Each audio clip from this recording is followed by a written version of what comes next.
kayaknya sangat-sangat apa namanya menantang gitu ya buat ibu dan juga sekitarnya. Jadi aku banyak belajar juga dari sini. Apa yang didapetin Kak dari karakternya Aisyah ini di film buat kehidupan nyata? Ya, mesti banyak sabar. Dan sabar itu ya harus diperjuangkan, dipelajari, dan belajar.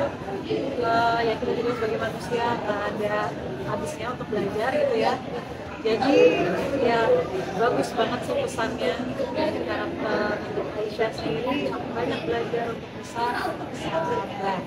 Ya kalau diomongin itu gampang sekali, tapi untuk praktekinnya wow, itu berpuluh-puluh tahun untuk bisa sampai benar-benar tahu arti kata sabar itu sendiri. Kak Reva mungkin semakin kesini semakin selektif kan buat menerima film, tawaran film gitu, atau mungkin seperti itu? Ya. Semakin selektif karena akhirnya juga semakin apa ya? Kayak ya nanti boleh ditonton ya teman-teman filmnya seperti apa, dan ada satu hal yang bikin aku kayak oh kayak apa ada bagian-bagian yang gak nyaman gitu loh buat aku sendiri ya sebagai aku pribadi. Jadi kedepannya akan ada sedikit tantangan lagi lah buat yang mau kerja sama-sama.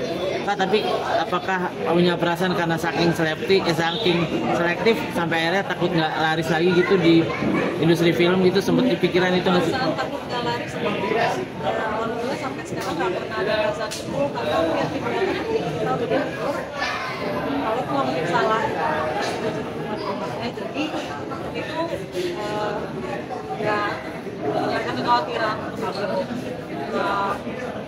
Supaya ya kita sebagai manusia ya kita harus berusaha ya apapun itu ya cuma saya untuk pekerjaan sebagai seorang pribadi sendiri aja kita harus berusaha.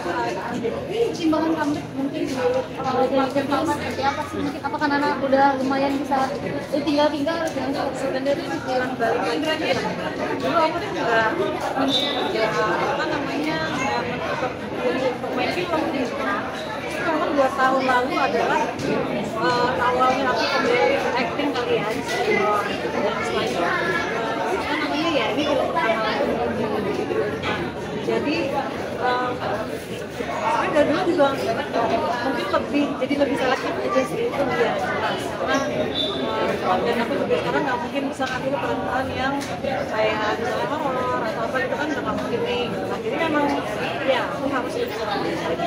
Tapi tawaran banyak nggak sih Kak? Maksudnya yang datang gitu walaupun Kakak harus selektif gitu? Iya, tawaran sih alhamdulillah ada aja tapi ya balik lagi ya aku kan harus mencocokkan dengan